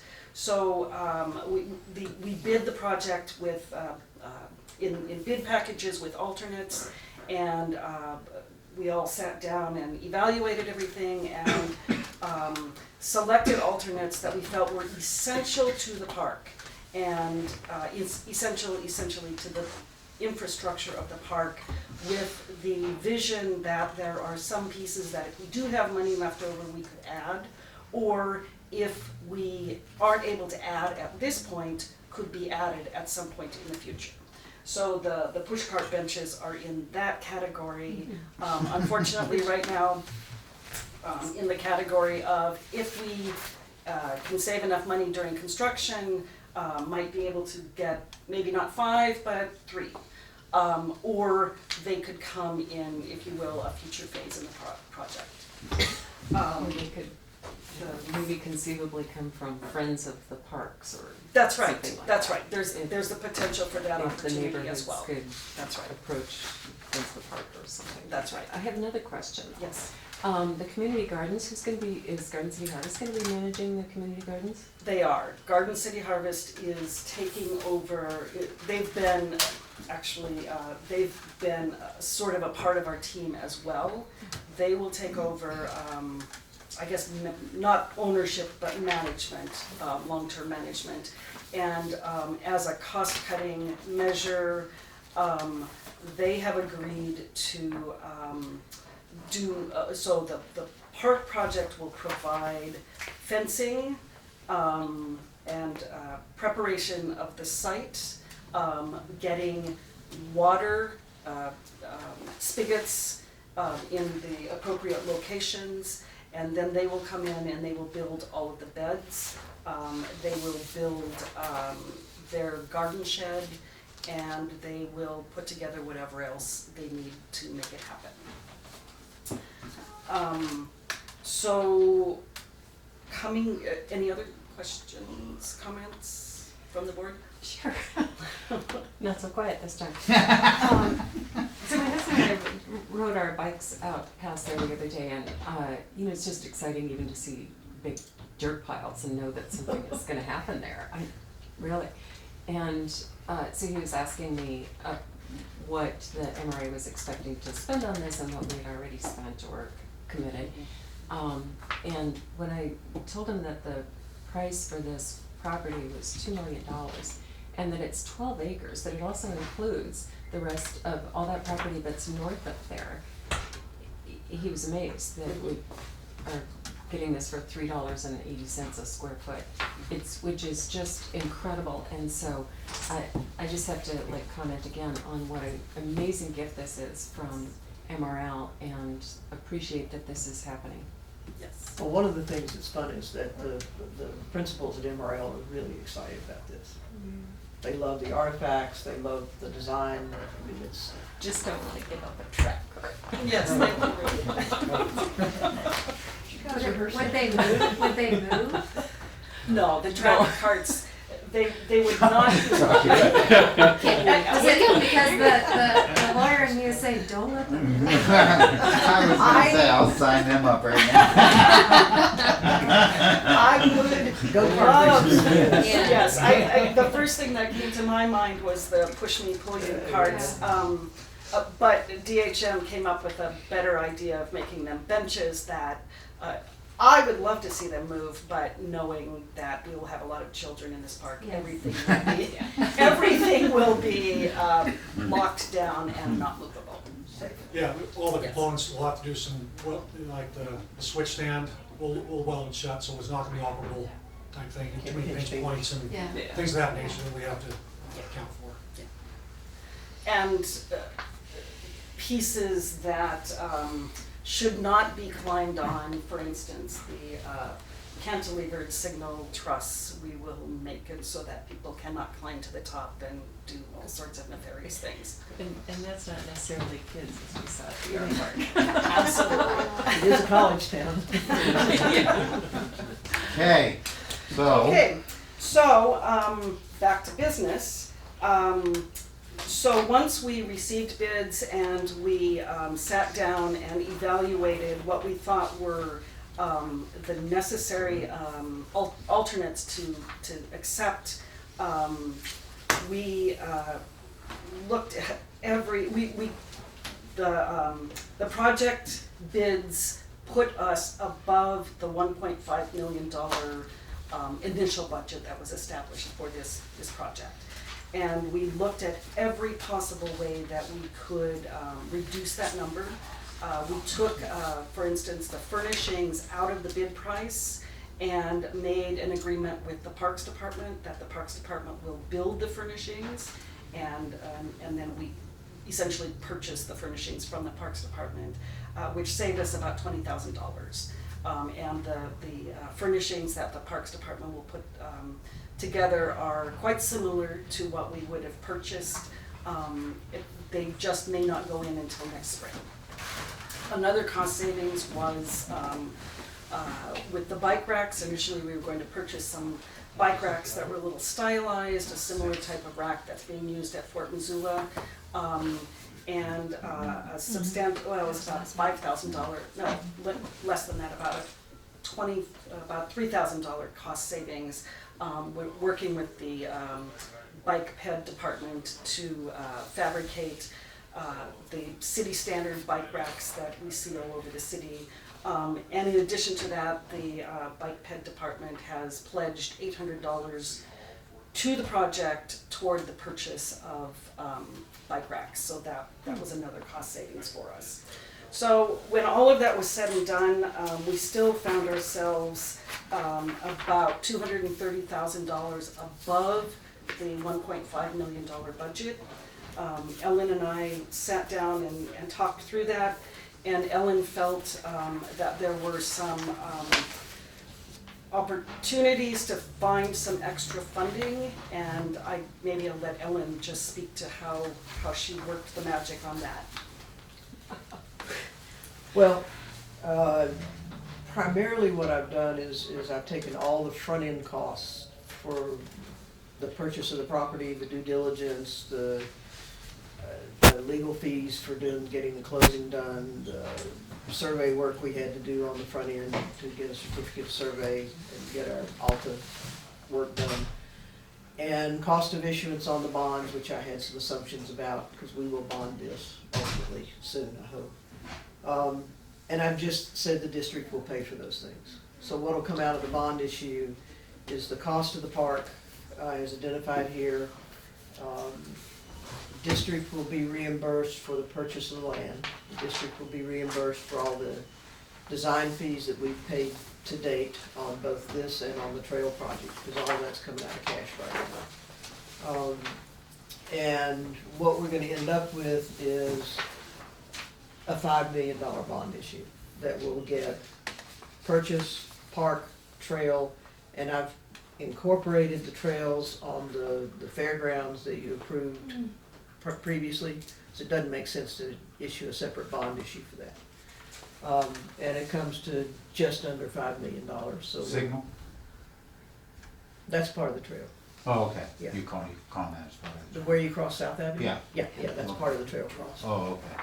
So, it means a little more burden on the district, because it's not gonna get reimbursed for all those front-end costs or for the cost of issuance of the bonds, but, we get a complete park, and we get a better park. And I think this neighborhood deserves a good park, so. And the development that we end up doing north of this on the balance of the property will have access to, a wonderful park, and we're looking at housing there. It's important. So that's how we've skinned the cat. I met yesterday with bond counsel, and we're working through what aspects of this will be taxable and what will be tax exempt, and we'll put it out to a couple of banks and see who's interested in buying the debt, and then we'll get cash back in District 3. It was a bit of a tap dance to make it work, but we did it. So you take all of the prep costs, cost of the land, I mean, all of The soft costs. the soft costs associated with the purchase of the land. Yeah. And the purchase of the land, and all of the trail costs, and all of the park costs, and all of the trail costs in the fairgrounds. Right, but the bond issue will not cover the soft cost involved in the purchase of the property from MRL. Oh, okay. I've said, just, the district will absorb that, And I just cobbled together that $230,000 so we could build a complete park. I mean, otherwise we wouldn't be doing sod. We would not, there are a lot of things that are important to the park that would have been left off, that were in the alternates. So we took the most important alternates. And we had a bid price for picnic tables and benches and all that, as Annette said, well, we're gonna have parks build those, so that's a significant cost savings. And will those all get built? Over the winter. But I mean, those will all fit within your construction schedule and all that kind of stuff? The furnishings will go in after the park is opened, but in the spring, Okay. because they build all that stuff over the course of the winter. And But the installation, the That's Parks included, Department? yeah, that's included correct, in the price. correct. So Okay. we will be able to hopefully close out the construction project this fall if we complete construction on schedule as we hope we will. And then the price that we got from the Parks Department and the bike ped program, those are installed costs Oh, okay. by those entities. So you're not hanging these guys up like you're Correct. going? Pull out the infrastructure, the foundation, and most of these are Okay. surface mounted Right. items. That's, our GMP, including our GMP, that we'll install that, so it's just roller hammer install these surface mounted fixtures. Yep. So, yeah, so we're not holding the contract over the winter, just waiting to put benches and picnic tables in. Okay. And the neighborhoods? Well, again, my name's Kelly Lloyd, and I'm with the Southgate Triangle. And we include the mall here and everything to the east of this being the park. And so our neighborhood's gonna benefit just as much as the Franklin to the Fort neighborhood, being as it joins us. And we've been involved in half a dozen meetings, the whole process, the two public ones, and we've had nothing but good input. Everybody's in our neighborhood is behind us 100%. I think it's like being in another part of our neighborhood without it being in our neighborhood. But yes, Mark Foss also is on our committee and attended all these, and he's in agreement with me. Andrea? I represent the Franklin to the Fort neighborhood, which is this side of the track, west of the track. And one of the things we were concerned about is our neighborhood, the only park we've got is Franklin Park. And from where I reside in that neighborhood, a round trip walk to the Franklin Park from my home is 1.5 miles. And people shouldn't have to go that far to just go watch kids on the swings, for Pete's sake. And so we were quite impressed when this plan came up. And the whole idea that the railroad is donating so much to it. I grew up a railroader's daughter, and so, a daughter and sister actually. So, talking with my brother, he's quite impressed that it will have a railroad theme to it. And I've talked to several of my neighbors who have children, and they're just so excited that there's gonna be some place just a few blocks away that they can take their kid and not have to go hop in the car and go traveling across town to find ones for the kids. Okay, so then our first Yes. order of business is to approve the final budget. That's right, so I've put together 3 memos. One is specific to the budget, the overall budget, and because we are purchasing some pieces directly through MRA rather than through the contractor, also asking for authorization to make those purchases. And then our second memo is specific to our contract with, and I'm not, I'll just give you an overview and then we could go memo by memo. The second is to, this is the order, to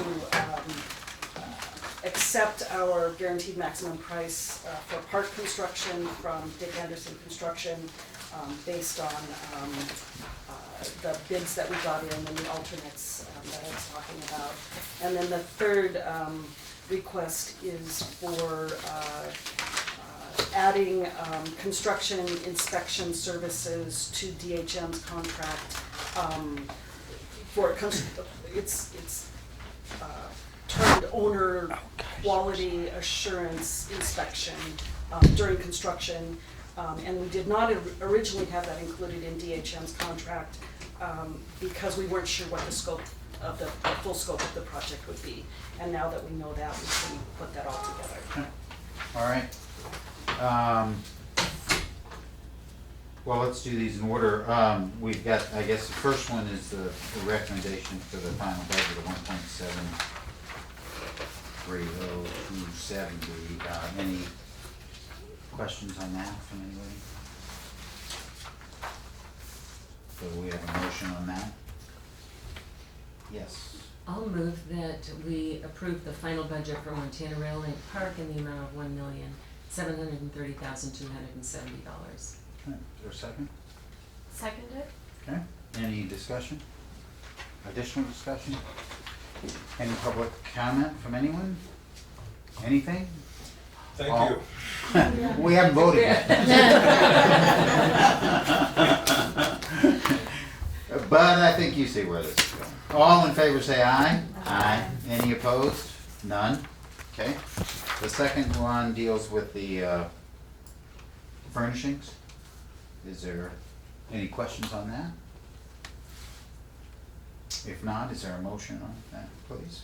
I'll move that we approve funding in an amount not to exceed $36,803.32 to purchase and install furnishings and provide funding for the public art for Montana Rail Link Park, direct staff to enter into agreement for these items, and authorize the board chair to sign the agreements as appropriate. Okay. Second. Second. Any further discussion on that? Any public comment on that? All in favor say aye. Aye. Any opposed? None.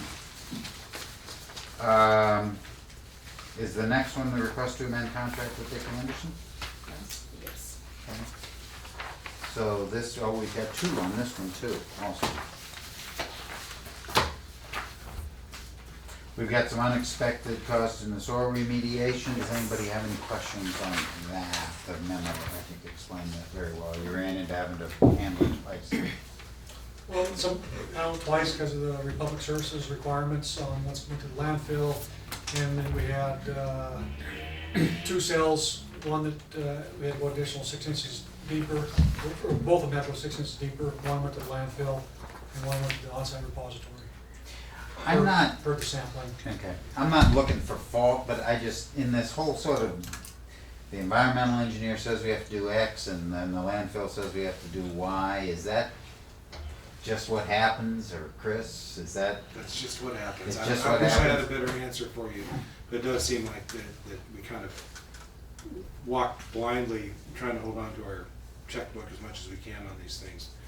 Because we don't really have a really good idea of what's in the ground. I mean, as good as we can get just by punching holes. Right. But yeah, it would be nice if there were better coordination between the various entities before we ended up coming to you. And is that because what actually comes out is different than what the holes show, or is it because we never know what BFI is gonna charge until they charge us? And In this particular instance, what happened was the consultant, Newfield's Consulting, they anticipated a different method of testing that would be accepted by the landfill to take the contaminated material. And when it came down to making the negotiations, the landfill was asking for a different type of testing. So initially, Newfields thought that the testing would be per grid. Newfield said, nope, take all of that contaminated material, put it in one big pile, kind of mix it up, give us some composite samples. That's the landfill. So, I'm sorry, the landfill said that. okay. So there was It had to be handled more. Right, I get that it had to be handled more, and I'm not looking for fault, I just Yeah. wonder, is that because that's the way they do it most of the places, and the people, I mean, do we know, or is Our there process just, may have changed. their process That's changes? part of Yeah, I can chime in a little bit, and I've been Well, I don't involved need a with lot of detail. with the Newfields process. So when they were coordinating, they knew they had to take a T-clip leachability sample, and they were coordinating with the local landfill.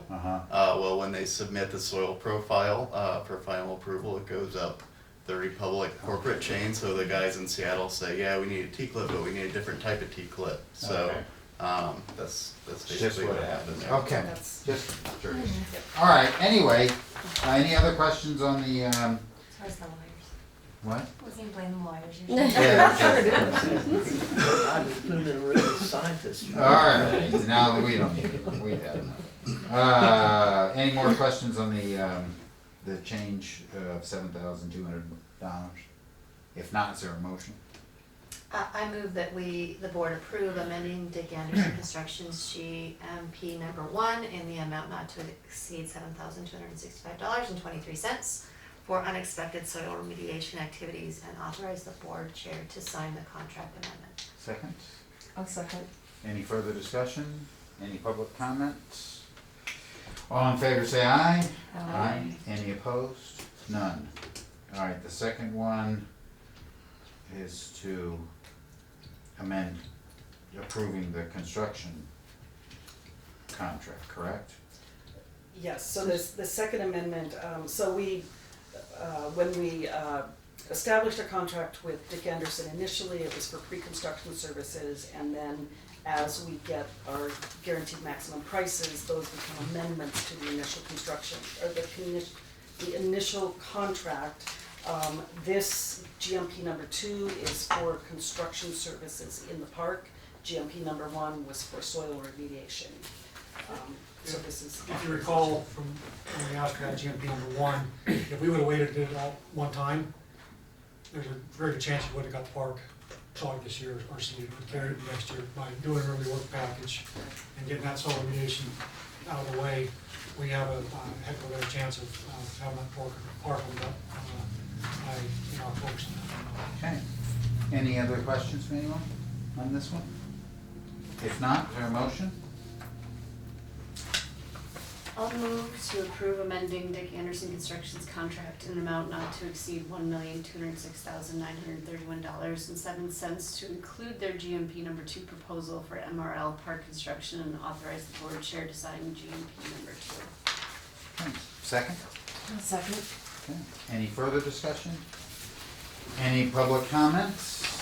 Seeing none, all in favor say aye. Aye. Any opposed? None. And then the last one is for the construction management, or, correct? It's, yes, so the final request is to amend our contract with DHM Design. DHM is leading our design team and GJ&A Engineers is part of that team. We need construction inspection services, and DJ&A would provide those as a part of the team. So we would need to amend our contract to include those services. Okay. Any questions? Is there a motion? Yes. I'll move that we approve amending the contract with DHM Design in an amount not to exceed $37,728.35 to include quality assurance testing and inspection services during construction, and direct staff to issue this contract amendment. Second? Second.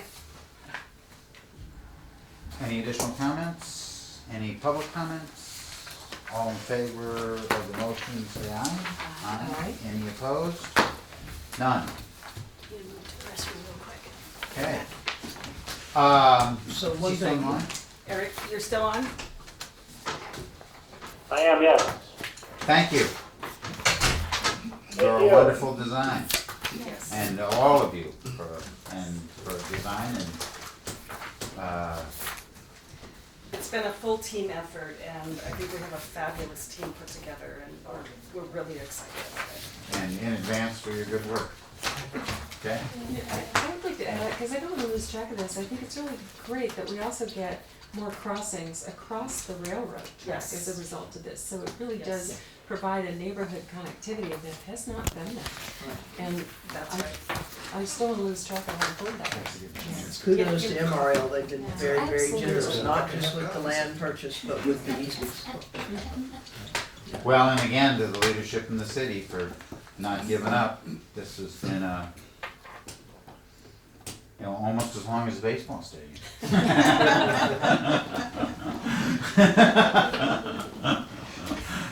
Just be glad that was tabled. Yeah. All right, we have one more action item, correct? I actually have to leave. I have a conference call at 2, but when Melanie comes back from the restroom, I think you'll still have, We'll start recording. still be fine. Okay, so Yeah, my this- apologies. This last one's easy. Yeah, You were here for the hard stuff. yeah, I vote in favor of it. So Eric, you're welcome to hang out, but You don't have to. You don't need to, if you don't want to. Okay, I'll sign off. Thank you. Thank you, Eric. Good job. Thanks. Thank you, appreciate it. Okay. Well, I guess we'll just, we'll just stand at ease, I think. But I need to be back by 2:30. I don't think there's a problem. This one's about an hour, You take an hour, Todd, you're. I'm gonna take an hour, I'm doing There the she is, all report. right, we're good, Thank you to the neighborhood Thank you. councils for showing up here and talking with us today. yeah. Sorry you were. Not to mention all those meetings that you had to go to for all of you. All right, and last on the action item is a Holiday Village sidewalk. Yeah, this will just be a couple minutes. Last fall, the board approved a professional services agreement with WGM for the design and engineering and construction services related to the Holiday Village sidewalk project, which involved the installation of about 450 feet of sidewalk on the east side of Brook Street and adjacent to the Holiday Village Shopping Center. That project is nearing completion. We just have a few punch list items to finish up and that project will be done. And WGM to date has exceeded the hours that they estimated in their original scope of services, and that's resulted in a deficit on the professional services side of the project, a little under $450 Although through their efforts and extra hours and hours they put in on the design and the construction administration, that's helped contribute to a cost savings on the construction side of the project. So I think their efforts in working with the city engineering department and local MDT folks resulted in us being able to modify some big quantities or eliminate some bid items from a construction contract, and that is projected to lead to about a $6,600 surplus on the construction side. So what we have is kind of a deficit on the professional services side, and which we has helped lead to a surplus on the construction side. And if we amended the WGM professional services budget to make that whole, we'd still realize about roughly a $2,200 net savings to the project. So staff is recommending that the board move to approve an amendment to the WGM professional services budget for the Holiday Village Sidewalk Project in an amount not to exceed $4,478.49. Okay, any questions? Yes, and perhaps I just need to read this last paragraph again, but, so we've already amended WGM professional services contract once. Yeah, sorry, I And skipped so over that. By amending it again, that's what takes it over the Correct. in-house spending. Right. Okay. Yeah, we cut it off at 5,000. We don't look at them individually and say, oh, this one's 3,000, this one's 4,000. And then, yeah, that, So. Yeah. which is appropriate. Right. It's called double dipping. Yeah. Double decking out. Okay, Okay. anything else? If not, is there a motion? Oh, I lost the paper. Oh, well, fine, I'll move to approve an amendment to the WGM professional services budget for the Holiday Village Sidewalk Project in an amount not to exceed $4,478.49. I'll second that. Okay, any further discussion? Any public comments? Nope. All in favor say aye. Aye. Any opposed? None. Director's report, Ellen, you have anything to add? Anything to add, no? Okay, budget reports, Joe, have anything to add? Now let's get questions. Okay. Any questions? If not, thank you all for your patience, and we are adjourned. Thank you.